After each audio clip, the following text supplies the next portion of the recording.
अपने अपने स्थान पर बैठे हुए आदरणीय जन, आप सभी को अशोक चक्रधर का प्रणाम। मैं हमारे इस आज के अनोखे कवि सम्मेलन में आप सभी का स्वागत करता हूं। और जो कवि सम्मेलन है वो तो बस एक बहाना है। हमें तो काका जी का जन्मदिन मनाना है। काका जी को जन्मदिन की बहुत सारी बधाइयाँ। और आज का जो ये कवि सम्मेलन वो कविताओं के रंगों से भर जाएगा और आपको ये हमारी जो कोशिश है वो जरूर पसंद आएगी। बस एक लाइन के साथ अपनी बात को शुरू करूंगा कि आत्मा के सौंदर्य का शब्द रूप है काव्य। आत्मा के सौंदर्य का शब्द रूप है काव्य। मानव होना भाग्य है, कवि होना सौभाग्य।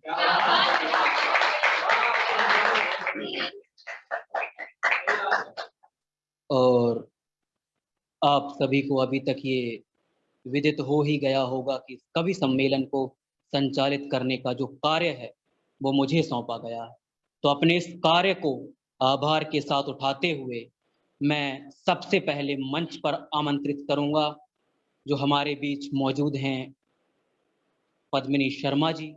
पद्मिनी शर्मा एक युवा कवित्री हैं और इनकी जो कविताएं हैं वो व्यक्ति के मन को मोह लेती हैं। तो आपका बहुत बहुत स्वागत है।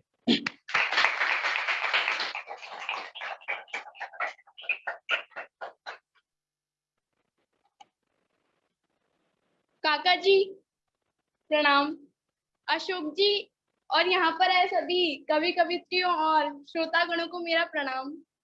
मैं बहुत भाग्यशाली हूँ कि मुझे काका जी के समक्ष कविता पाठ करने का अवसर मिल रहा है। तो 21वीं सदी की पद्मिनी आपसे 4 पंक्तियां कहना चाहती है। फूल सही पर वक्त पड़े तो कांटों पर भी भारी हूँ।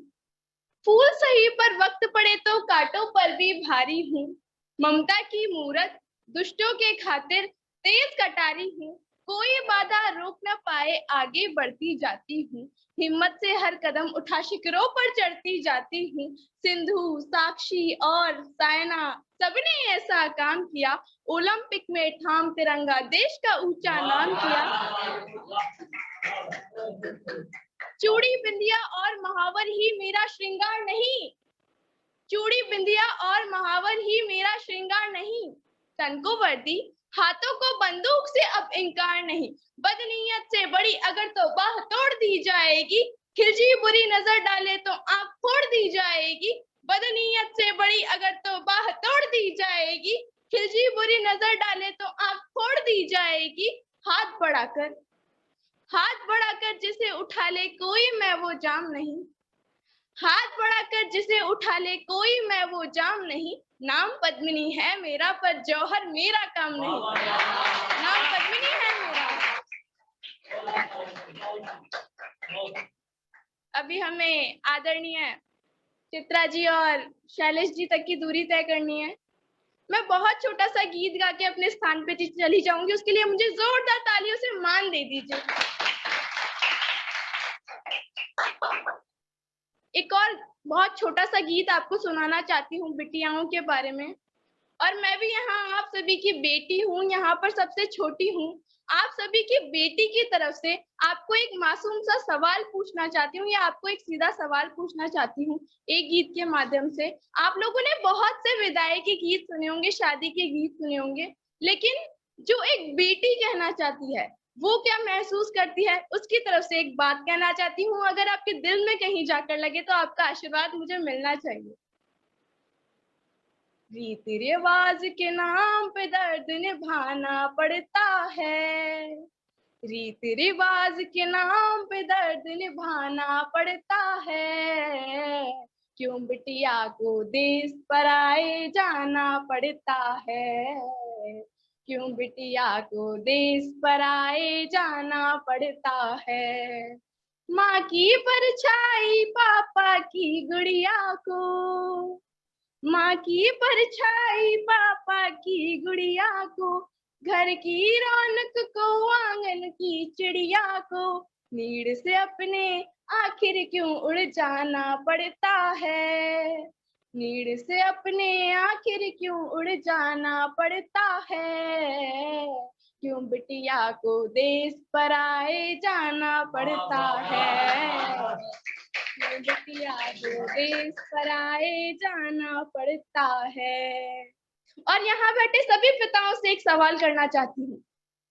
एक सवाल है पिता तुम्हारी जाई का, एक सवाल है पिता तुम्हारी जाई का, वह घर है पति का, यह घर है भाई का, क्यों मुझको बेघर जी कर मर जाना पड़ता है, क्यों मुझको बेघर जी कर मर जाना पड़ता है, क्यों बिटिया को देश पराए जाना पड़ता है, क्यों बिटिया को देश पराए जाना पड़ता है।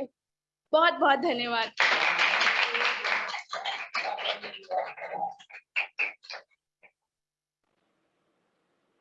आपका बहुत बहुत धन्यवाद पद्मिनी जी। और अब इसी के साथ जमाने में कुछ लोग कम बोलते हैं लेकिन उनके हुनर बोलते हैं। इसी प्रकार की एक कवित्री आज हमारे बीच मौजूद हैं जो स्वयं बहुत कम बोलती हैं लेकिन उनकी जो कविताएं हैं, उनका जो हुनर है वो बोलता है। आपका बहुत बहुत स्वागत है चित्रा देसाई जी।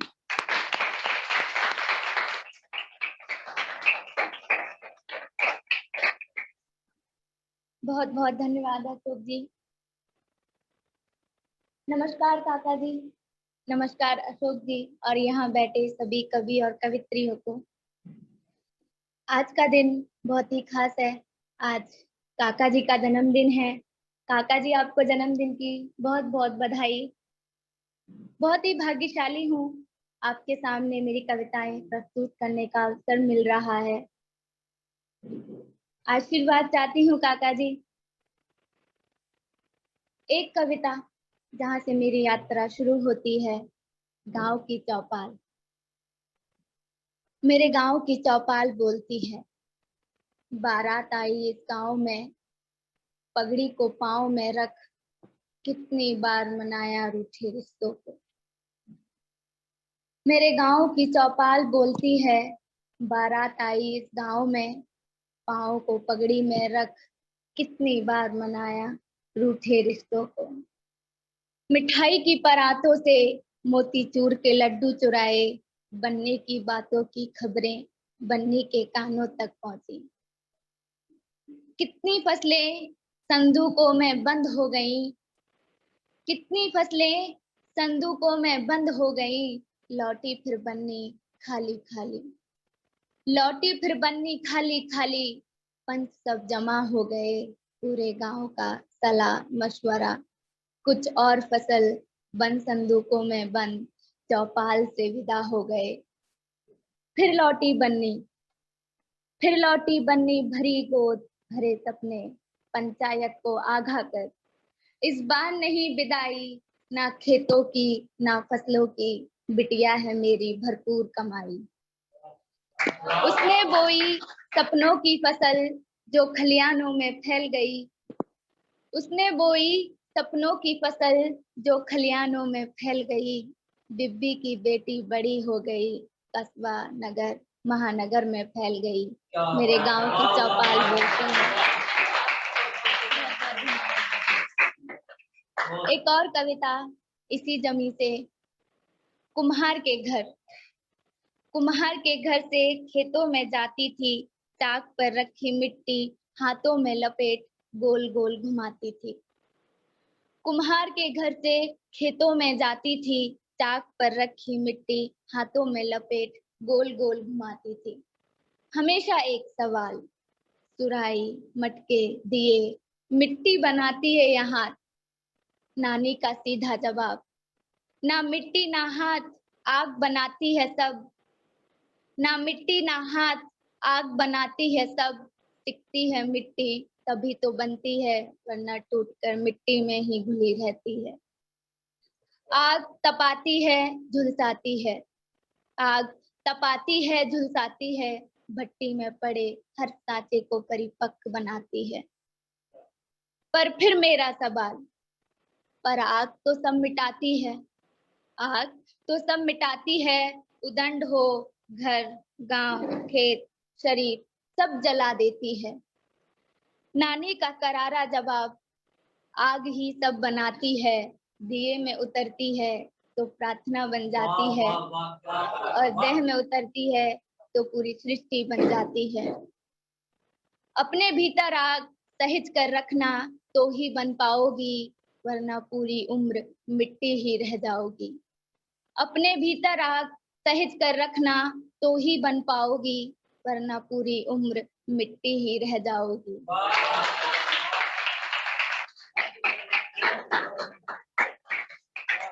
बहुत बहुत धन्यवाद।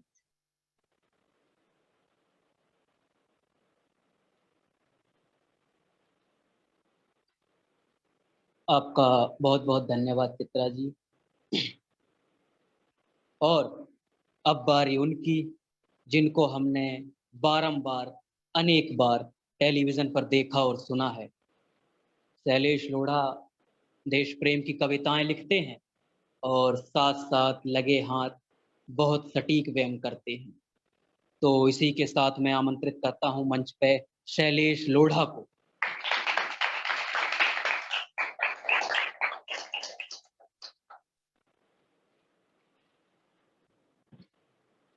माँ सरस्वती को प्रणाम करता हूँ। काका जी, जन्मदिन की हार्दिक शुभकामनाएं। आप सभी की उपस्थिति को प्रणाम करता हूँ।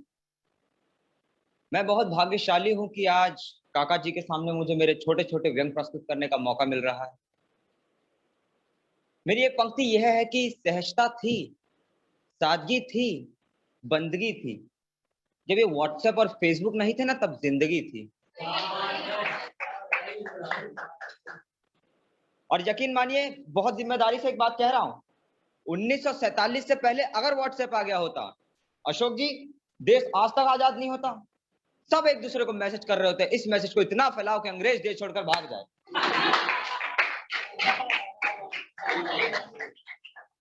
ये स्थिति है हमारी।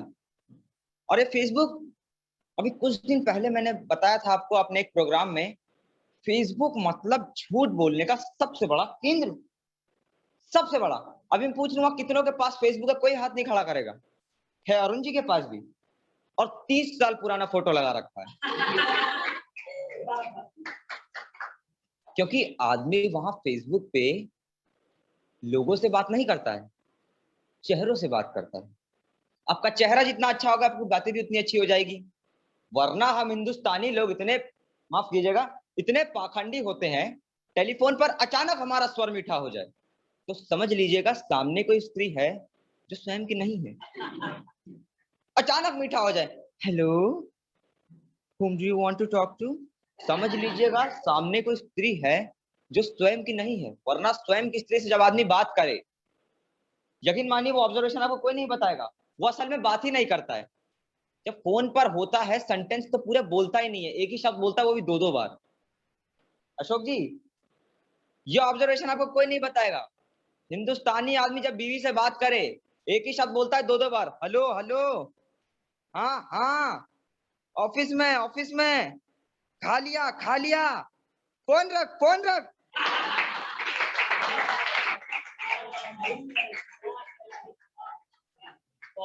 ये सच्चाई है हमारी, हम करते ही यही है। अरे फेसबुक, मैं सही बता रहा हूं अशोक जी, यहां पर तो लोग फोटो देखकर अपना चरित्र बदल देते हैं एकदम।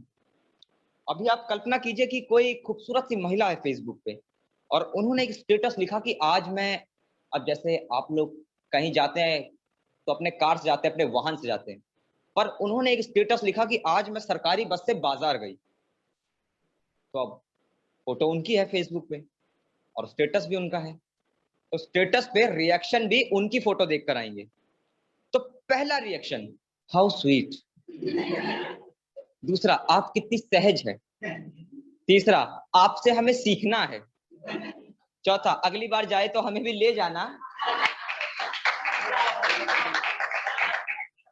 अभी यही चीज कोई एक पुरुष लिखे, कि आज मैं सरकारी बस से बाजार गया, कोई एक पुरुष लिखे, तो अब फोटो उसकी है फेसबुक पे और स्टेटस भी उसका है, तो स्टेटस पे कमेंट भी उसकी फोटो देखकर आएंगे। तो पहला कमेंट तो दूसरा हमें क्यों बता रहा है, तीसरा पैदल जाया कर, चौथा तेरी औकात ही है ये भिखारी कहीं के।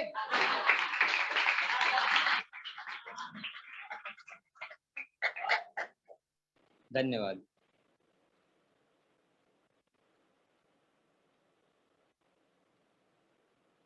क्या बात है शैलेश, तुमने सच कहा कि जो हमारी जिंदगी है वो सोशल मीडिया के अनुसार चलने लगी।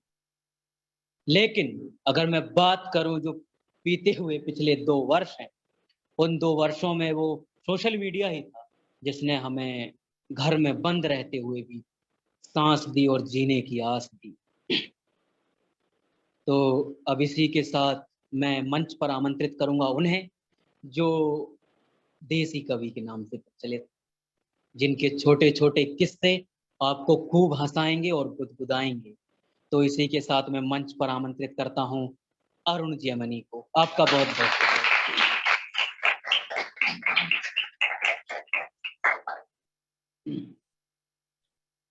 नमस्कार, आप सभी की जानदार उपस्थिति को प्रणाम करता हूं।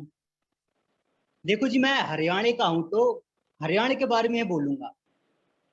कोई एक आरोप हरियाणा के आदमी पे ये लगता है जी कि जो हरियाणा का आदमी है वो जवाब उल्टे देता है। देखो जी, जवाब उल्टे नहीं देता, लोग सवाल उल्टे करते हैं। वो एक बाल काटने वाले के पास पहुंचा तो बाल काटने वाले ने एक सामान्य सा सवाल पूछा, बोला बाल छोटे करने हैं। हरियाणा वाला बोला बढ़ा भी सके है।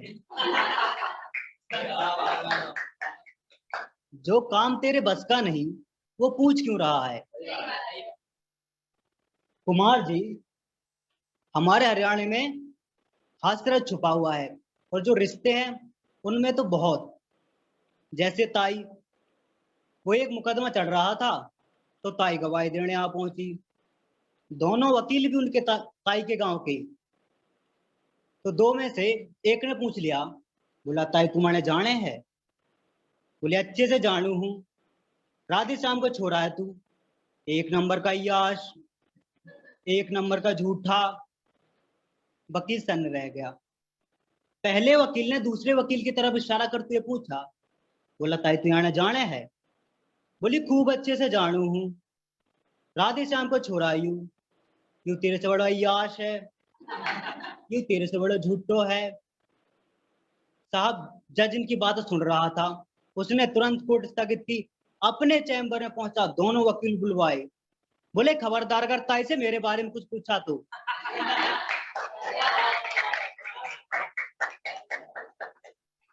शैलेश जी, आप अभी मुझे फेसबुक के बारे में कह रहे थे, ये खुद ही फोन चलाने लाग रहे। ध्यान दीजिए अशोक जी, हमारे यहाँ के डॉक्टर भी अलग है। वो एक डॉक्टर मरीज का चेकअप कर रहा था, देखा उसकी दोनों टांगें नीली पड़ गई। बोले ओहो जहर चढ़ा भाई, टांगे काटनी पड़ेंगी। दोनों टांगे काटी गई साहब, नकली टांग लगवाई गई। देखा कुछ देर बाद नकली टांग भी नीली पड़ गई। बोले ओहो तुम्हारी तो जीन्स ही रंग छोड़ती है।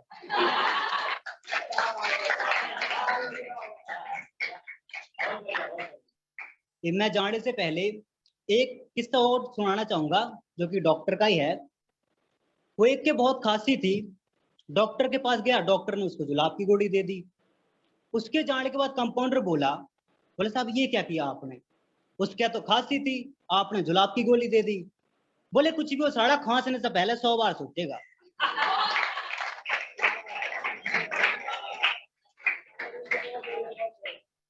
धन्यवाद।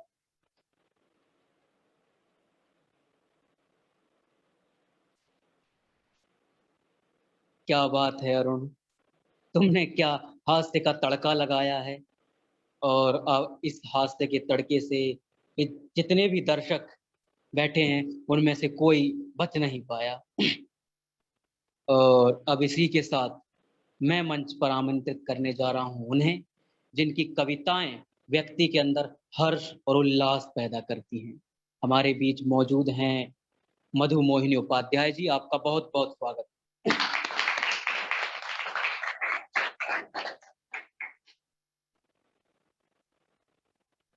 माँ सरस्वती को प्रणाम करती हूँ काका जी को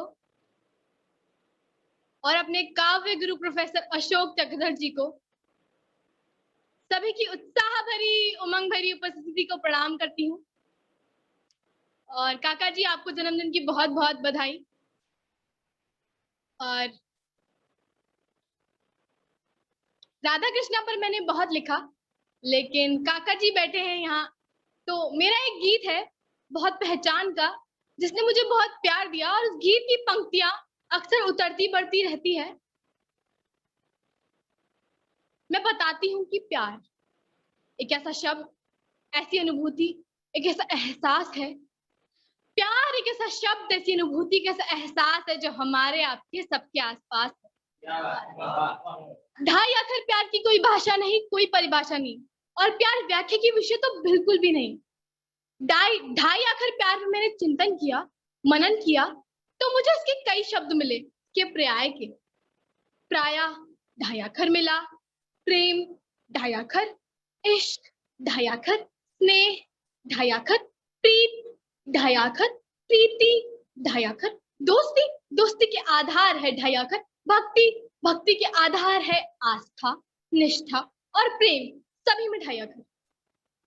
और मैं आपको एक और बात सिद्ध करूंगी कि मैं अभी खड़ी हूँ ढाई आखिर मंच पर।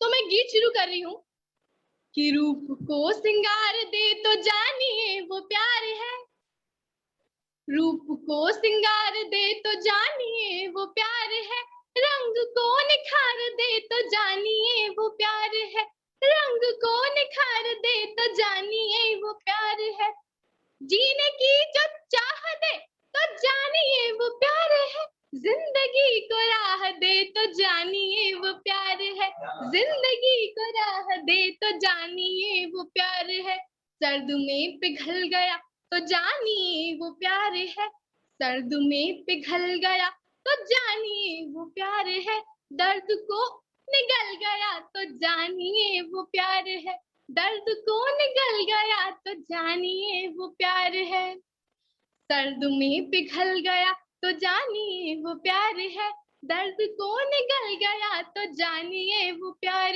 है, डूबते को तार दे तो जानिए वो प्यार है, रूप को सिंगार दे तो जानिए वो प्यार है, गीत को जो भाव दे तो जानिए वो प्यार है, मन में नया चाव दे तो जानिए वो प्यार है, मन में नया चाव दे तो जानिए वो प्यार है, देखते ही उर खिले तो जानिए वो प्यार है, देखते ही उर खिले तो जानिए वो प्यार है, सुनते सुनते सुर मिले तो जानिए वो प्यार है, सुनते सुनते सुर मिले तो जानिए वो प्यार है, सुनते सुनते सुर मिले तो जानिए वो प्यार है, टूटते को जोड़ दे तो जानिए वो प्यार है, जिंदगी को मोड़ दे तो जानिए वो प्यार है, बिखरे को सवार दे तो जानिए वो प्यार है, बिखरे को सवार दे तो जानिए वो प्यार है।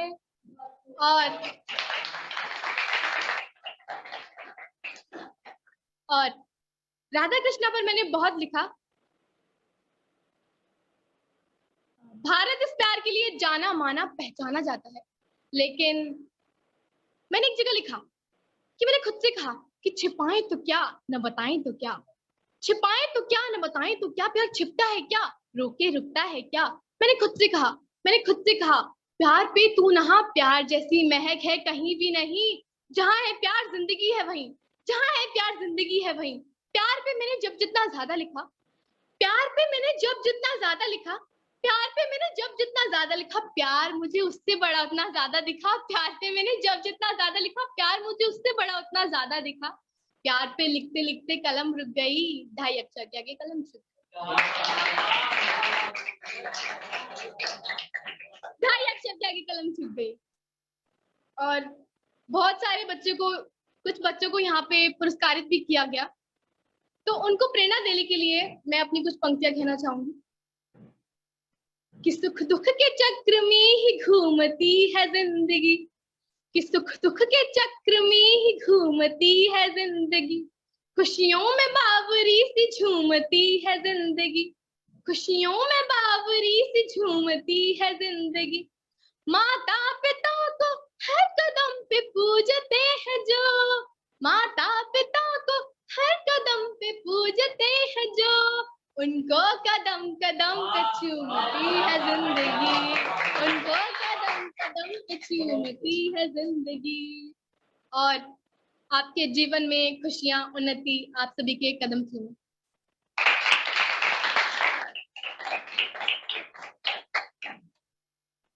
आपका बहुत बहुत धन्यवाद मधु मोहिनी जी। और अब मैं बुला रहा हूं उन्हें जो युवाओं के कवि हैं, युवा जिनकी कविताओं को सुनते हैं और अपने दिलों में बसा लेते हैं। इसी के साथ मैं मंच पर आमंत्रित करने जा रहा हूं कुमार विश्वास को।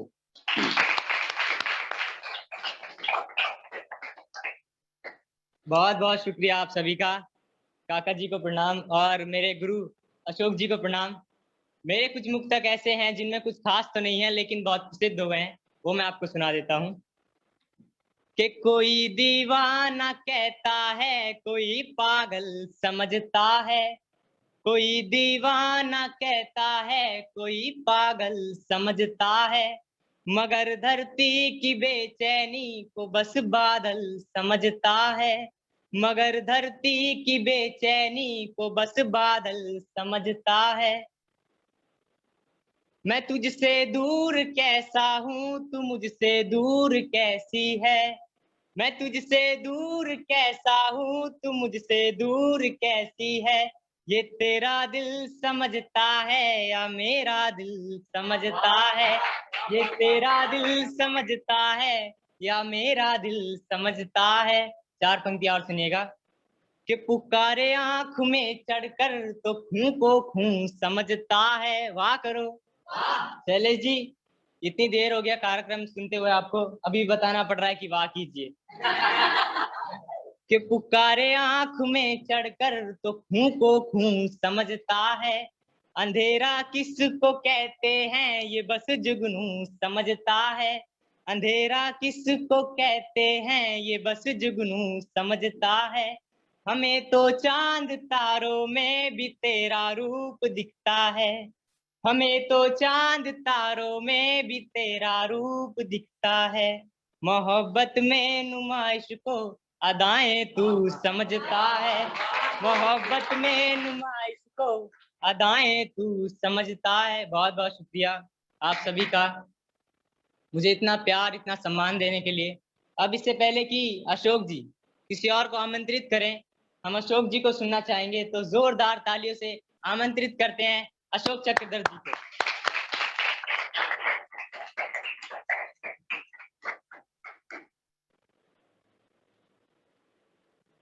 कुमार, तुमने मेरा नाम बता दिया और मुझे फंसा दिया। एक जातक कथा के माध्यम से अपनी बात को शुरू करूंगा। जातक कथाएं लिखी जाती थी प्राचीन काल में और उन कथाओं के माध्यम से उस जमाने की सच्चाई को बताया जाता। एक जातक कथा। एक नन्हा मेमना और उसकी माँ बकरी जा रहे थे जंगल में, राह थी सकरी। अचानक सामने आ गया एक शेर, लेकिन अब तो हो चुकी थी बहुत देर। भागने का नहीं था कोई रास्ता, बकरी और मेमने की हालत खस्ता। उधर शेर के कदम धरती नापे, इधर ये दोनों थर थर कांपे। अब तो शेर आ गया एकदम सामने, बकरी जैसे तैसे बच्चे को लगी थामने। तो छिटक कर बोला बकरी का बच्चा, शेर अंकल क्या आप हमें खा जाएंगे एकदम कच्चा। शेर मुस्कुराया, उसने अपना भारी पंजा मेमने के सर पर फिराया और बोला, हे बकरी कुल गौरव, आयुष्मान भव, चिरायु भव, दीर्घायु भव, कर कलरव, होत सब, साबुत रहे तेरे सब अवयव। आशीष देता ये पशुपुंगव शेर कि अब नहीं होगा कोई अंधेर। झूमो नाचो गाओ और जियो हंसते हंसते। अच्छा बकरी मैया नमस्ते।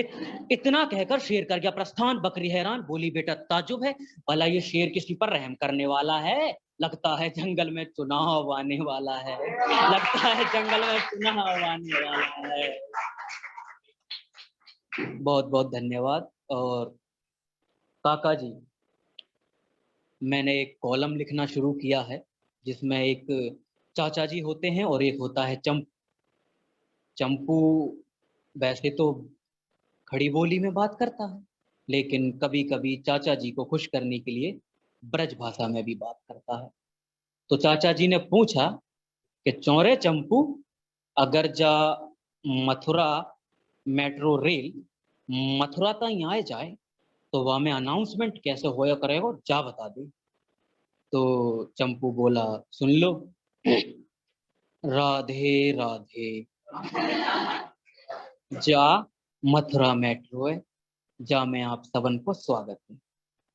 अगलो स्टेशन धोली प्याऊ को, दरवाजा उल्टे हाथ मुंह खुलेंगे। जिनको होली दरवाजे की बेड़ाई या शंकर हलवाई को मीठो लेने होए, यहीं पर फट सीना उतर जाए।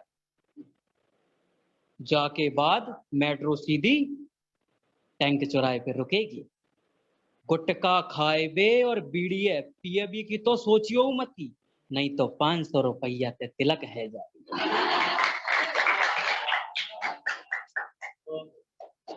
दरवाजन ते चिपक बे की जरूरत ना है, फंस गए तो तुम्हारी जान को और हमारे माल को नुकसान है जाएगा।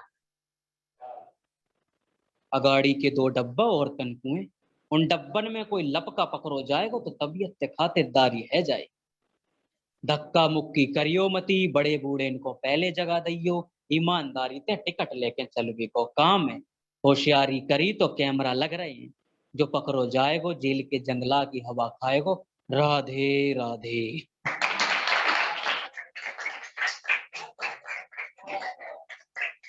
बहुत बहुत धन्यवाद आप सभी का। और मैं अपने संचालन के कार्य को पुनः निभाते हुए मंच पर आमंत्रित करूंगा उन्हें जो हमारे साथ आज इस मंच पर उपस्थित नहीं हैं, लेकिन साथ हैं, दूर होते हुए भी पास हैं। मैं स्वागत करूंगा राणा तबस्सुम जी का कि वो आएं और अपने गीतों से शाम को यादगार बनाएं। आपका बहुत बहुत स्वागत है।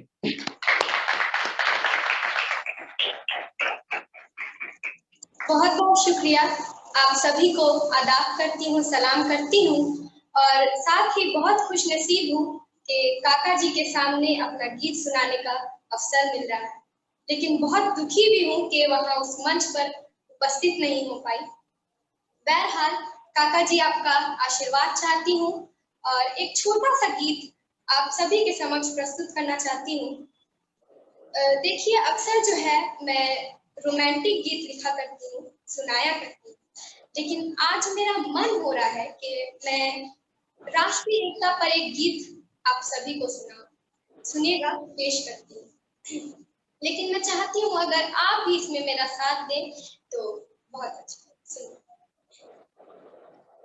कि अल्लाह बोलो चाहे राम, अल्लाह बोलो चाहे राम, अल्लाह बोलो चाहे राम, मालिक के हैं दोनों नाम, डूबो है किस सोच में पगले, उसके नाम की माला जप ले, डूबा है किस सोच में पगले, उसके नाम की माला जप ले, सुनता है वो सुबह शाम, अल्लाह बोलो चाहे राम, अल्लाह बोलो।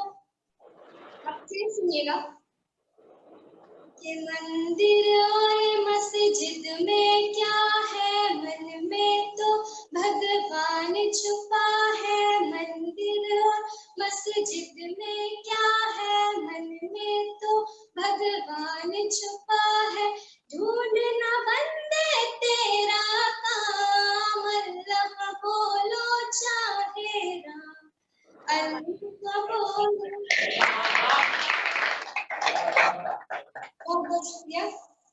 अब बंद पेश करना चाहती हूँ और ये बंद मुझे बहुत पसंद है और उम्मीद करती हूँ आपको भी पसंद आएंगे और इसीलिए चाहती हूँ कि आप इस बंद को ध्यान से सुनिए।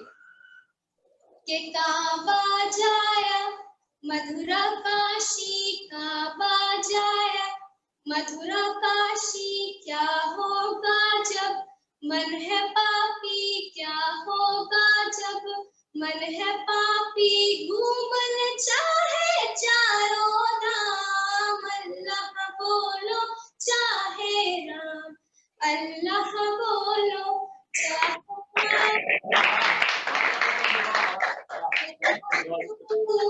चाहे राम, अल्लाह बोलो चाहे राम, मालिक के हैं दोनों नाम।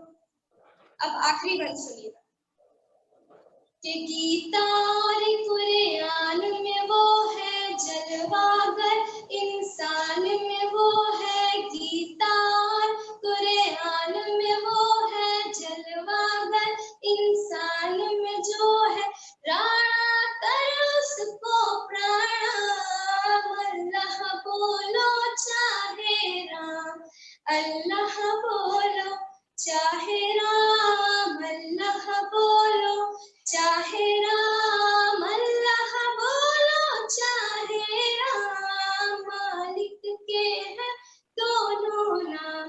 बहुत बहुत शुक्रिया, बहुत बहुत शुक्रिया।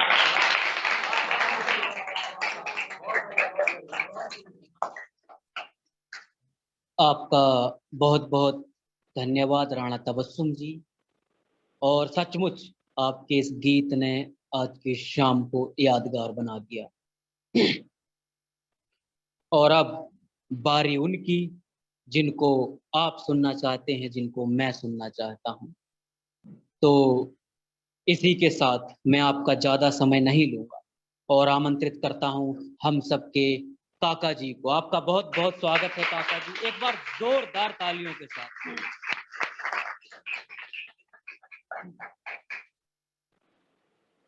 नमस्कार देवियों और देवताओं, आज आप सभी ने मिलकर मेरे इस जन्मदिन की बहुत अच्छी तैयारी की है, धन्यवाद उसके लिए।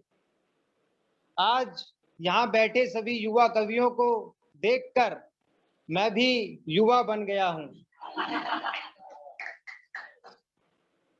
तो आज ये युवा काका एक वंदना प्रस्तुत कर रहे हैं। मैं बहुत पहले सरस्वती वंदना का पाठ किया करता था।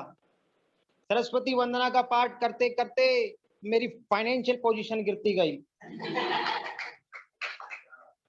तब मैंने लक्ष्मी वंदना आरंभ की और मेरे ऊपर नोटों की वर्षा होने लगी। तब से मैंने ये नियम बना लिया कि हर कवि सम्मेलन में सबसे पहले लक्ष्मी वंदना प्रस्तुत करूंगा। लक्ष्मी मैया वरदे, लक्ष्मी मैया वरदे, काका कवि को इसी वर्ष में रुड़पति कर दे, वरदे। लक्ष्मी मैया वरदे, लक्ष्मी मैया वरदे, छंद छोड़ छल छंद बनाऊं, छंद छोड़ छल छंद बनाऊं, कविता काट अकविता गाऊं, छंद छोड़ छल छंद बनाऊं, कविता काट अकविता गाऊं, फट जाए या माई कैसा पावरफुल स्वर दे, वरदे।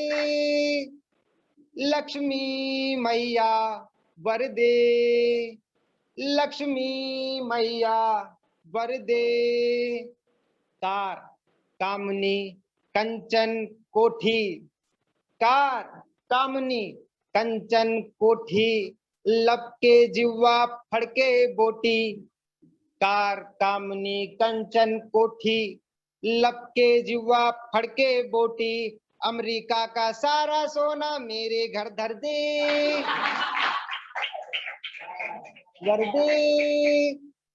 लक्ष्मी मैया वरदे, लक्ष्मी मैया वर दे।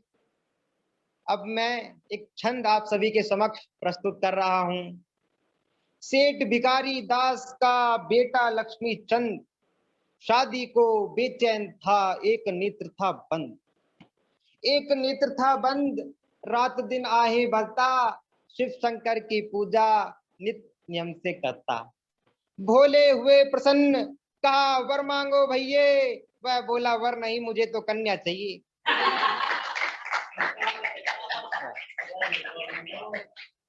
एक आखिरी छंद मैं अपनी रुंझुन यानी अनुभूति बिटिया के लिए बोलना चाहता हूं कि आए जब इंग्लैंड से भारत विलियम डंग, खाकर गरम जलेबियां डंग रह गए दंग। डंग रह गए दंग, बोले इसे कैसे है बनाता, ताज्जुब है रस भीतर कैसे घुस जाता। बैरा बोला साहब इसे आर्टिस्ट है बनाते, बन जाती तो इंजेक्शन से रस पहुंचाते। धन्यवाद। वाकई में आज का जो कवि सम्मेलन है वो बहुत अनोखा है, क्योंकि यहाँ बैठे सभी कवियों के साथ कविता पाठ करने का और उनको सुनने का अवसर मिला। धन्यवाद, बहुत सारा प्यार और आशीर्वाद आप सभी को।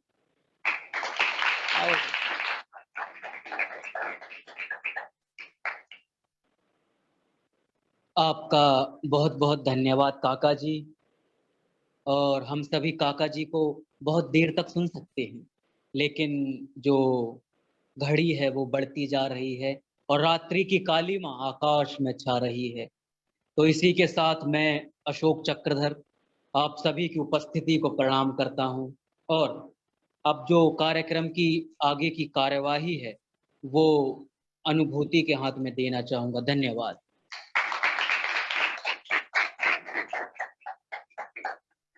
बहुत बहुत धन्यवाद आप सभी का। और अब मैं बुला रही हूँ इस के पीछे के मेहनत इन सभी ने की है, और एक और मेहनत जिन्होंने की है वो है हमारे Pankaj sir. Pankaj sir,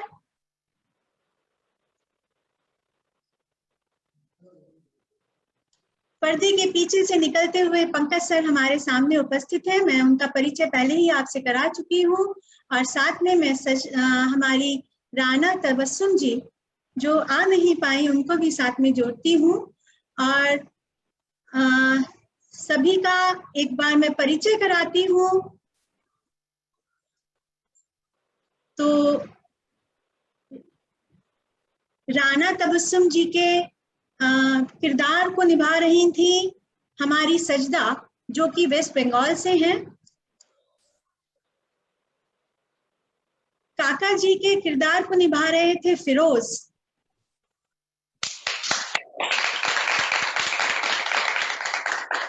professor Ashok Chakradhar जी के किरदार को निभा रहे थे लक्ष्मण।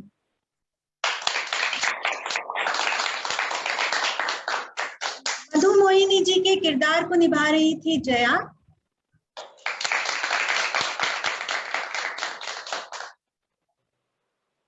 अरुण जैमिनी जी के किरदार को निभा रहे थे हमारे संजय।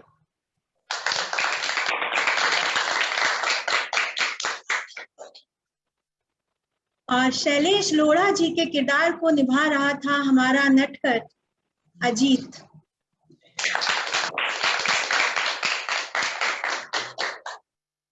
चित्रा जी के किरदार को निभा रही थी हमारी प्रियंका।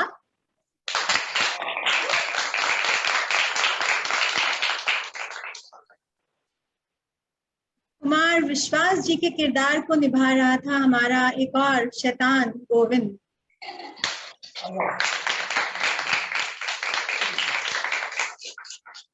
और पद्मिनी जी के किरदार को निभा रही थी हमारी विनीता।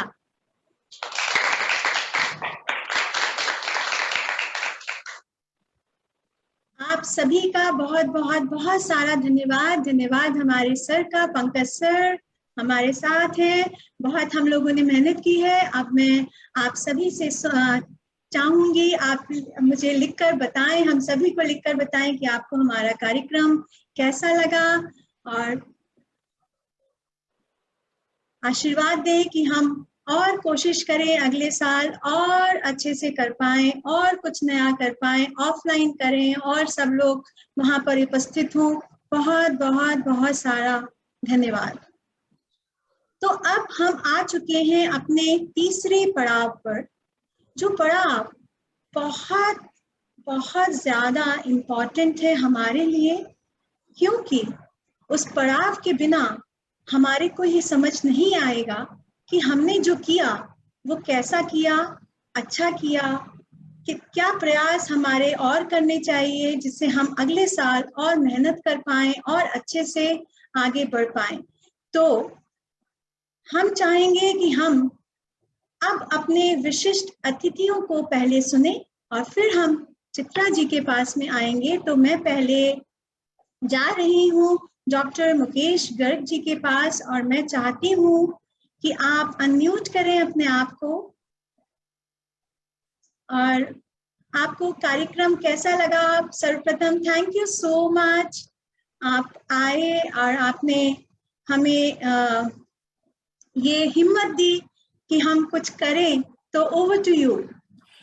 अनुभूति, मैं तो चकित हूँ ये सब देख के, और मुझे बड़ा अपने खानदान पर गर्व होता है, और खास तौर से खानदान की जो धुरी हैं वो हैं काका हाथरसी।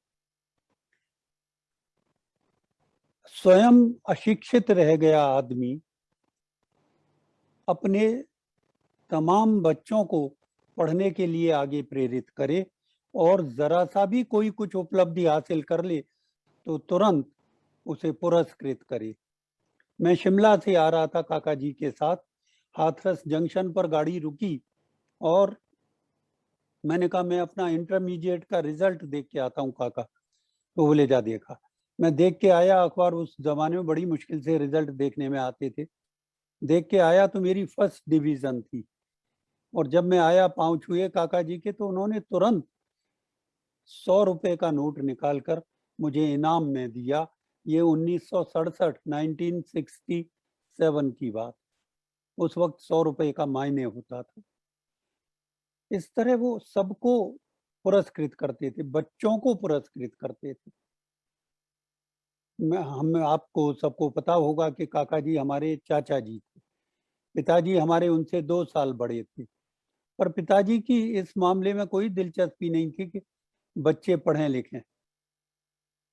तो ये जो बात है उसकी वजह से मुझे हमेशा ये लगता है कि काका ना होते तो ये जितनी प्रतिभाएं आज हमें दिखाई दे रही हैं काका परिवार में, वो सब भी ना होती। मुश्किल था। और कभी कभी तो काका जी मजाक में बोल देते थे कि अगर मैं ना होता तो तुम सब चाट पकौड़ी बेच रहे होते खोमचे पे। और ये सच्चाई थी, वो गलत नहीं बोल रहे थे, क्योंकि काका जी की मदर महागरीबी में ये सब करती थी, और वो तो बर्तन तक मलने जाती थी दूसरों के घरों में, तब काका को और हमारे पिता को उन्होंने पाला। किन कष्टों से निकला हुआ इंसान काका हाथरस। और ये देखकर मुझे बहुत अच्छा लगा है कि उनके नाम से शिक्षा पुरस्कार दिया जा रहा है, क्योंकि काका जी शिक्षा के बहुत बड़े हिमायती थे। और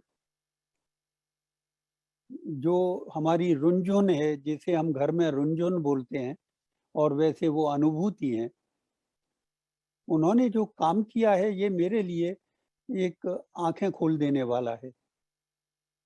पैसे नहीं है, साधन नहीं है, बावजूद इसके समाज के लिए इतना बड़ा कमिटमेंट कि आपको तो करना है तो करना ही है। तबीयत खराब है, बीमार रहती हैं कई बार, लेकिन बावजूद इसके उन बच्चों के लिए जिन बच्चों को ये आगे बढ़ते हुए देखती रहना चाहती हैं, ये मर मिटने को तैयार है। तो अनुभूति का ये पूरा ऑर्गेनाइजेशन, और इसमें जितने बच्चे, एक से एक प्रतिभाशाली बच्चे, मैं फिर ये बात बता देना चाहता हूँ कि जैसे हम कहते हैं वंचित तबका, उस वंचित तबके में ही इस देश की सबसे बड़ी प्रतिभा निवास करती है। अगर उनकी उपेक्षा ना हुई होती तो आज ये देश न जाने कितनी प्रतिभाओं से चमचमा रहा होता। और अब इस तरह के प्रयास जैसा अनुभूति कर रही है न्यू फ्यूजन के जरिए, ये बहुत बड़ी बात है। और मैं समझता हूँ इससे बड़ा मानवीय काम और कोई कर नहीं सकता। घर वाले भी कई बार बोलते हैं अनुभूति को कि जब पैसे नहीं है, कुछ करने की स्थिति नहीं है, तबीयत खराब है, तो क्यों इसके पीछे लगे रहते हो, रेस्ट करो, थोड़ा अपनी तबीयत सुधारो। पर वो किसी सूरत में नहीं मानती। ऐसा बच्चा हमारे परिवार में है, ये हमारे लिए बड़े गौरव की बात है और मुझे बहुत फख्र होता है इस बात के ऊपर। तो मैं ज्यादा नहीं बोलना चाहता क्योंकि समय बहुत खिंच गया है। सबको, पूरी टीम को भरपूर बधाई देना चाहता हूँ। ये जो कवि सम्मेलन हुआ, इसमें भी सब लोगों ने किस कदर मेहनत की है। एक एक कैरेक्टर को अपने अंदर उतारना कोई आसान है। लक्ष्मी मैया वरदे, इस वंदना को, क्योंकि मैं संगीत का विशेषज्ञ था, स्वरलिपि करता था, तो काका जी मेरे से कहते थे कि बेटा इसके सुर ठीक करा दे, कभी कभी बेसुरा तो नहीं हो जाता। तो मैं उन्हें लेके बैठता था, कभी कभी हारमोनियम के साथ भी बैठता था, और उनके इस वर्दे दे जो है वो बेसुरा होता था। चाहे जब ऊपर चढ़ जाता था तो मैं उतार के लाता था उन्हें नीचे। लेकिन इस बच्चे ने इतना अच्छा किया, लक्ष्मी मैया वरदे कहना ये मुश्किल बात थी, सुर पे टिके रहना मुश्किल बात। तो बहुत सारी बातें हैं जो कहूँगा ढेरों हो जाएंगी, लेकिन बस एक ही बात है, समाज के उस तबके के लिए जिसको सबसे ज्यादा शिक्षा की जरूरत है, अगर हम थोड़ा सा भी करते हैं तो बहुत बड़ा होता है। और न्यू फ्यूजन तो बहुत बड़ा काम कर रहा है, वो कितना बड़ा होगा। मेरी खूब शुभकामनाएं, खूब आशीर्वाद इस पूरे ऑर्गेनाइजेशन के लिए, तमाम काम करने वाले लोगों के लिए। डांस बहुत अच्छा हुआ था शुरू में, मैंने उसे देखा, बिना कोई साजो सामान के और आप डांस कर रहे हैं, ये कोई आसान बात नहीं है। मेहनत की है, उनके जो गुरु हैं उन्होंने बहुत मेहनत की है। उस मेहनत को सलाम करना पड़ता है। जहाँ सारी सुविधाएं हैं, एयर कंडीशनड हॉल हैं, वहां तो कुछ भी कर लीजिए आप, और वहाँ संपन्न वर्ग के लोग आते हैं, उनको कोई चिंता नहीं है, घर जाके रेस्ट करेंगे। लेकिन ये बच्चे 24 घंटे किसी ना किसी जिम्मेदारी से दबे रहते हैं, उसके बाद फिर ये ऐसा नाचते हैं तो मेरा गला भर आता है। नमस्कार। थैंक यू सो मच मामा जी, बहुत सारा प्यार आपको, और मतलब मेरे पास शब्द नहीं है, मैं क्या बोलूं। Thank you. आप लोगों का आशीर्वाद ऐसे ही मुझे मिलता रहे, और मुझे हारना ही नहीं है। और ये बच्चे मेरी हिम्मत है, सारे अवार्ड्स ये मेरे बच्चे हैं। Thank you. तो अब इसी कड़ी को हम आगे बढ़ाते हैं, और हमारी दूसरी बहुत प्यारी सी हमारी गेस्ट ऑफ ऑनर है हमारी श्रीमती रेखा बब्बर जी। मैं उनको आमंत्रित करती हूँ, और मैं चाहती हूँ कि वो हमारे को अपना प्यार दे, और मैं 1 सेकेंड में उनको अनम्यूट करती हूँ। चाची जी आपके पास। हाँ बिल्कुल। मुकेश भाई साहब को नमस्कार, यहाँ उपस्थित सब लोगों को हेलो, चित्रा जी को नमस्कार, मेरी सखी चित्रा जी यहाँ हैं, उनको नमस्कार। मैं बताना चाहती हूँ, जल्दी बताती हूँ, समय कम है इसलिए, कि 2019 में मेरी अनुभूति से बात हुई थी और उसने इस संस्था के बारे में मुझे बताया था, और तभी उसने कहा था कि 30 बच्चे ग्रीन बेल्ट हैं ताइक्वांडो में, 20 बच्चे कमा रहे हैं, कुछ कोरियोग्राफर बनना चाहते हैं, कुछ पुलिस में जाना चाहते हैं, और उसने बहुत कामयाबी हासिल की है। और अभी मुकेश भाई साहब कह रहे थे कि घर के लोग कहते हैं कि अनुभूति तुम रेस्ट करो। मुझे लगता है ये रेस्ट करेगी तो ये ठीक ही नहीं रहेगी। अनुभूति काम करके ही, और इतना खूबसूरत काम करके ही वो ठीक रह सकती है। और जो आज का कार्यक्रम था, काका जी की बात करूं मैं तो 1991 में मेरी शादी हुई थी, और 92 या 92 में मेरी काका जी से भेंट हुई थी, एक भेंट हुई थी मेरी, और उन्होंने मेरे सर पे हाथ रख के आशीर्वाद दिया था। वो मैं कभी नहीं भूलूंगी। और जब मैं छोटी थी, जब मैं जानती नहीं थी कि मैं इस परिवार के करीब आ पाऊंगी, कभी काका जी से मिल पाऊंगी, तो हम लोग रेडियो सुना करते थे और रेडियो पे आता था कि आहा मीठी मीठी काका की मीठी मीठी हंसाइयां, इन्हें खिलाओ मुगली गुट्टी 555, आहा मीठी मीठी। तो वो आज तक जहन में है, वो गया ही नहीं है जहन में से। फिर मैंने बाद में सुना कि जब काका जी गए इस दुनिया से, 18 सितंबर को आए और 18 सितंबर को ही गए, ये भी एक कमाल की बात है। और उनकी इच्छा थी कि वो जब उनका संस्कार किया जाए तो शमशान भूमि में हास्य कवि सम्मेलन किया जाए, ऐसा मुकेश भाई साहब मैंने सुना है और ऐसा हुआ था। तो ये तो मतलब बिल्कुल ही अलग बात है, बिल्कुल मतलब। और तुम जो कर रही हो अनुभूति, पुरस्कार दे रही हो बच्चों को, पुरस्कार से प्रोत्साहन मिलता है और प्रोत्साहित होकर आदमी कुछ भी कर सकता है, कुछ भी। और तुम्हारे इन बच्चों से प्रियंका, सुधीर, शरीफा, विश्वजीत, रोहन और जितने भी बच्चे हैं, सबसे मिलकर बहुत अच्छा लगा। और जो कवि सम्मेलन था वो कमाल था, कमाल। मैं चित्रा मेरी सखी है, तो जब वो पढ़ती है तब वो चश्मा लगाती हैं, उस बच्ची ने वैसे ही चश्मा लगाया, उस बच्ची ने वैसे ही ऐसे बाल संवारे। तो इतना मतलब बारीकी से, पंकज जी मैं आपको बहुत बहुत बहुत बहुत बहुत बधाई देना चाहती हूँ। और कमाल का काम किया है आप सब ने, मतलब किरदारों को जिया है, एकदम से हमारे सामने एकदम रख दिया, जो भी किरदार आपने जिया वो रख दिया आप लोगों ने। बच्चों बहुत बहुत बधाई, प्यार, आशीषें, खूब आगे बढ़ो, यूं ही खूब बढ़िया बढ़िया काम करते रहो। अनुभूति यूं ही अपने अंदर की ऊर्जा को बनाए रखो और बिल्कुल बीमार पड़ना तुम्हें अलाउ नहीं है एकदम से, ठीक है? बिल्कुल खुद को भी ठीक रखो, क्योंकि तुम्हें इन सब बच्चों को ठीक रखना है, इन सब बच्चों को मतलब चमकता हुआ तारा बनाना है, आसमान का सितारा बनाना है। मेरा प्यार, शुभकामनाएं, बधाई, आशीषें।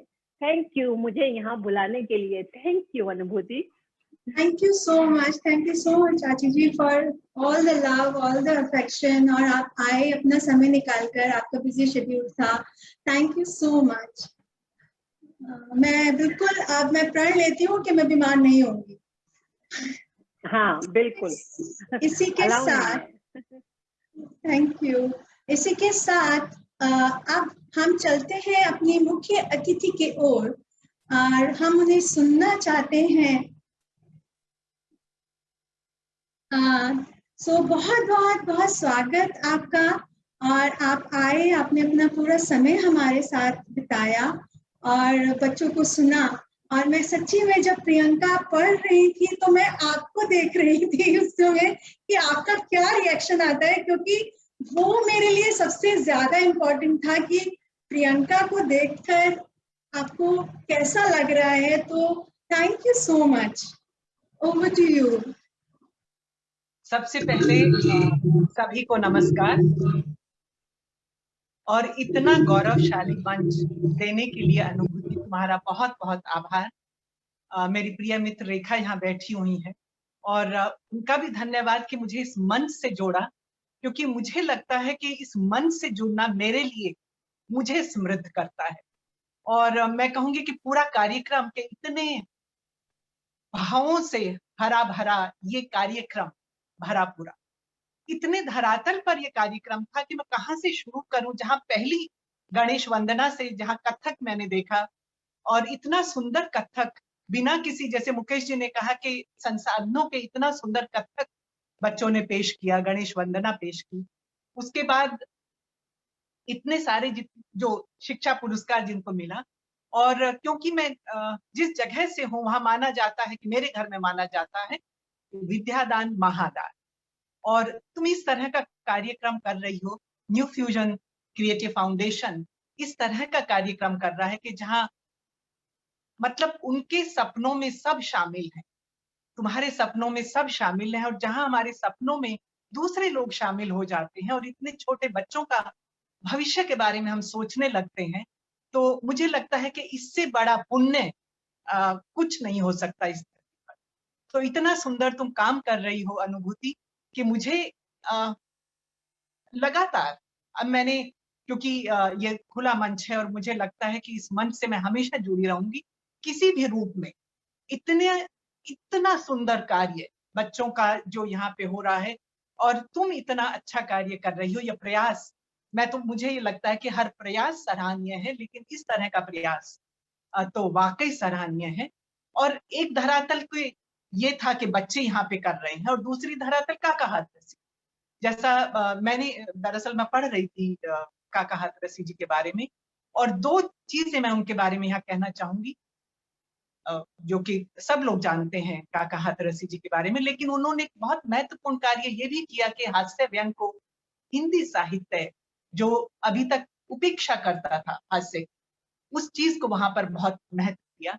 और दूसरी चीज ये कि कहीं उनके जो अवसाद नहीं था, जो मैंने भी यही पढ़ा, जो रेखा ने अभी बोला कि उन्होंने कहा उन्होंने अपनी जो विरासत लिखी उस पर ये लिखा कि मेरी मृत्यु पर अवसाद ना हो, कोई उदास ना हो, और हंसते हंसते लोग मुझे विदा करें। इसलिए जब उनका दाह संस्कार हो रहा था तो दूसरी तरफ कवि सम्मेलन हो रहा था, हास्य कवि सम्मेलन हो रहा था। ये एक अद्भुत बात है, वो उस व्यक्ति की संवेदना भी, कि आप सोचते हैं कि आपके जाने के बाद भी कोई उदास ना हो, कहीं अवसाद ना हो, माहौल ठीक रहे, उस तरह की संवेदना होना, उस तरह के काका हाथरसी को आज के दिन उनकी स्मृति को शत शत नमन। और तुम क्योंकि उस परिवार से आती हो, और दूसरा जो धरातल है कि शिक्षा और इन बच्चों के लिए जो तुम कर रही हो, मैं बिल्कुल इस संस्था से जुड़ना चाहूंगी, और किसी भी रूप में जहां भी मैं कुछ कर सकूं हर प्रकार से मैं जरूर करना चाहूंगी, क्योंकि इतने सारे बच्चों का, और मैंने प्रियंका को देखा, मुझे लगा कि मैं ही हूँ। और जब वो मंच पर बैठी थी, एक तो जब वो कविता कह रही थी, उसके बाद जब वो मंच पर भी बैठी थी, मुझे लग रहा था कि जैसे कई बार वो बिल्कुल मुझे जी रही। इस तरह के कलाकार हर किसी को, जो अशोक जी को जानते हैं, अशोक चक्रधर को जो संचालन कर रहे हैं, और कुमार विश्वास, सब तरह के कवियों को, कवित्रियों को इस तरह से साक्षात हमारे सामने उपस्थित करना, बहुत बड़े दर्जे के कलाकार हैं। सबको बहुत बहुत आभार, और इस पूरे प्रयास को तुम ऐसे ही करती रहो। न्यू फ्यूजन क्रिएटिव फाउंडेशन ऐसे ही बच्चों के साथ खड़ा रहे, और उनका भविष्य उज्जवल हो, इस संस्था का भविष्य उज्जवल हो। हम सब साथ हैं, तुम्हारे अनुभूति, बहुत सराहनीय प्रयास, बहुत बहुत आभार। Thank you so much, thank you so much. आपका प्यार, आशीर्वाद सब हमको मिला, बच्चों को मिला। और प्रियंका के लिए सौभाग्य की बात है कि उसने आपके सामने आपके किरदार को निभाया। वो जब मैंने उसको बताया तो वो घबराई, लेकिन लड़खड़ाई, लेकिन उसने हिम्मत नहीं हारी और फिर खड़ी हो गई। तो इसलिए आज उसे प्रेरणा पुरस्कार भी मिला है। ये वही प्रियंका है। तो मैं बिल्कुल पहचान गई, इसके बारे में तो बहुत संवेदनशील हो गई थी, भावुक हो गई थी। मैं जानती हूँ कि ये वही प्रियंका है। तो बहुत सारा धन्यवाद, और मैं बिल्कुल आपके संपर्क में रहूंगी। और अब मैं चलती हूँ एक और जो मुझे दिख रहे हैं, और मैं चाहूंगी कि वो, मतलब मैं जब देखा मैंने उनको, तो मैं मतलब एक्सप्रेस नहीं कर सकती कि मैं खुशी के मारे मेरा क्या हुआ कि अरे वाह, मौसा जी आ गए।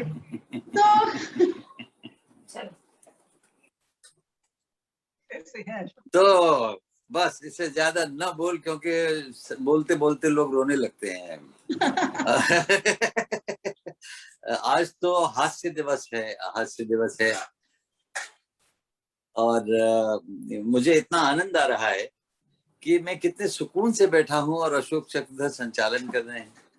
मैं तो ऐसा कर ही नहीं सकता, क्योंकि वो मंच के कवियों को भी संभाल रहे हैं, ऑनलाइन बाहर जो फैले हुए हैं उनको भी संभाल रहे हैं। तो ये दायित्व तो मुझे पहली बार दिया गया रुनझुन के द्वारा और न्यू फ्यूजन के द्वारा। तो मैं तुम सबकी खूब सारी तारीफ करना चाहता हूँ, बहुत सारे, उतने सारे शब्द नहीं है मेरे पास।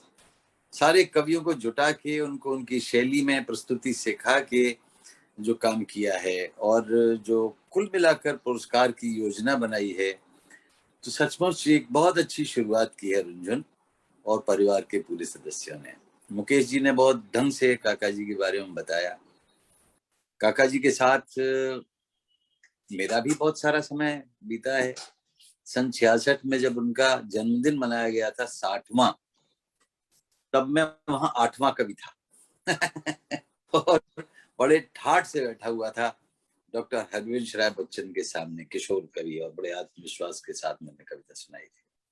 अब इस बार लगा कि 18 सितंबर आ रही है और मेरी काया जो है ना इस योग्य नहीं है कि मैं बोल पाऊं, लेकिन भला हो हमारे यश गुलाटी जी का, डॉक्टर यश गुलाटी, उन्होंने हमारी वो कोलर बोन जिसके कारण पूरे शरीर में दर्द ही दर्द व्याप्त था, वो जोड़ दी तो मैं जिस दिन जुड़ी अगले ही दिन ऑपरेशन कराने के बाद लगा कि मैं तो काम कर सकता हूँ, और मैंने अपने नाती मोह के लिए किताब बनाना शुरू कर दिया। लेकिन चीजें जो घटित हो रही होती हैं वही तो आपके पास, कवि के पास आती हैं। तो मैंने एक बच्चों वाली कविता लिखी, वो सुना देता हूँ कि नाना की टूटी कॉलर बोन, बोलो ठीक करेगा कौन? नाना की टूटी कॉलर बोन, बोलो ठीक करेगा कौन? यश नामक एक भालू है, उसका हाथ कमालू है उसकी अच्छी तकनीक, ठोक पीट के करता ठीक। नानू बोले ना ना ना, ठोक पीट करवाऊं ना। भालू को आया गुस्सा, उसने मारा एक घूंसा, हड्डी झटके से हट गई, सही जगह जाके सट गई। फिर आई कांतर इठलाती, क्या था कि इम्प्लांट था कांतर की शक्ल का, जो आती है ना 100 पैरों वाली, तो वो कांतर उन्होंने उस जोड़ के ऊपर बिठला दी। आई कांतर इठलाती, झट हड्डी पे बिठला दी, जोड़ को उसने जकड़ लिया, बिल्कुल हिलने नहीं दिया। अब हड्डी जुड़ जाएगी, हर पीड़ा उड़ जाएगी, अब नानू को प्रिय भालू लगता है प्यालू प्यालू। तो सारे बच्चे बड़े प्यालू प्यालू लग रहे थे मुझे, जिन्होंने भी इसमें सहभागिता करी है। बोलने को बहुत कुछ कहा जा सकता है, लेकिन आज तो सुनने का मन है। एक जो नया फ्यूजन हुआ है संस्कृतियों का और एक वाचिक परंपरा के संरक्षण का, उसके लिए मैं सबको बधाई देता हूं जो भी इसके पीछे सक्रिय हैं। चित्रा देसाई दिख गई, रेखा बुब्बल दिख गई, और बहुत सारे युवा कवि दिखे जिन्होंने शैलेश लोढ़ा, कुमार विश्वास, अरुण जैमिनी, मधु मोहिनी उपाध्याय और स्वयं चित्रा देसाई का भी काव्य पाठ किया उसी शैली में जैसे कि वो करती हैं। तो हमें गर्व होता है कि ये जो परंपरा प्रदान की प्रक्रिया है ये कभी रुकेगी नहीं, अगर प्रयत्न श्रद्धापूर्ण होंगे और उनके पीछे हमारी एक निश्चल चेतना होगी कि हमें अपनी वाचिक परंपरा को अक्षुण्ण रखना है। लिखित परंपरा तो रह जाती है और वाचिक स्मृतियों में रहती है, लेकिन वातावरण से बह जाती है। तो वाचिक को भी अब तो मीडिया संभाल के और संजो के रखता है। मैं चाहता हूं कि हमसे जो भी प्रयत्न बन पड़े, वर्कशॉप लगाओ अपने बच्चों के साथ। पहले भी मैं आया हूँ तुम्हारे बच्चों से मिलने और गीतिका के बच्चों से मिलने नाटक के समय। तो जो भी उपलब्ध हैं, जो जाने की तैयारी में, अभी मैं तैयारी कर रहा था, एक एक्सीडेंट में चला ही जाता, लेकिन सीट बेल्ट बंधी थी इसलिए यहीं रह गए, और तुमसे मिलना था इसलिए रह गए। बहरहाल अभी तक तो मैं कहता था कि वो बहुत ही साहब ऐसा एक्सीडेंट था, वैसा एक्सीडेंट था, एरोनॉटिक एक्सीडेंट था, हवा में गाड़ियां टकराई थी और बिल्कुल डेथ का डोर छू के आए थे और जीवन की डोर पकड़ना चाहते थे, और बड़ा ऐसा ट्रॉमा में जैसे होता है कोई आदमी, ऐसा था। लेकिन अब इतना स्वस्थ होने के बाद मुझे लग रहा है कि वो एक्सीडेंट नहीं था, एक्सपीरियंस एक्सीलेंट था। मैं ये नहीं चाहूंगा कि ऐसा एक्सपीरियंस हर किसी को मिले। मैं सौभाग्यशाली हूँ, मुझे मिला, इसलिए मैं ईर्ष्यावश कह रहा हूँ कि किसी को न मिले, मैं ले चुका हूँ, और कोई क्यों ले। एक्सीलेंट था, क्योंकि उसने बहुत तरह की चीजें हमें सिखाई। पहले लगा कि पुनर्जन्म हुआ हमारा, फिर लगा नहीं पुनर्जन्म क्यों होगा, जन्म तो वही है, लेकिन पुनर्चिंतन का अवसर है। तो मैं यही चाहता हूं कि पुनर्चिंतन किया जाए अपनी सारी प्रस्तुतियों के बारे में, और नए सिरे से सोचा जाए कि बच्चों से कैसे जुड़ा जाए और परंपरा प्रदान को कैसे आगे बढ़ाया जाए। सुविधाओं की कोई आवश्यकता नहीं है, इच्छा शक्ति चाहिए, लगन चाहिए। 4 लाइन सुन लो अंत में। श्रद्धा हो, भाव हो, सीखने का चाव हो। श्रद्धा हो, भाव हो, सीखने का चाव हो, तो धरती के कागज पे लकड़ी की कलम से हो सकती है चित्रकारी। अनुभव का लेना हो, अनुभव का देना हो, जीवन में आपस का ये लेना देना हो, स्वार्थ कुछ अल्प हो, पक्का संकल्प हो, तो सिर्फ मधुमोहिनी के 2.5 अक्षर की स्वार्थ कुछ अल्प हो, पक्का संकल्प हो, तो सिर्फ 2.5 अक्षर की हल्की सी छुअन से तर जाए जिंदगी हमारी, तर जाए शिक्षा हमारी, तर जाए शैली हमारी।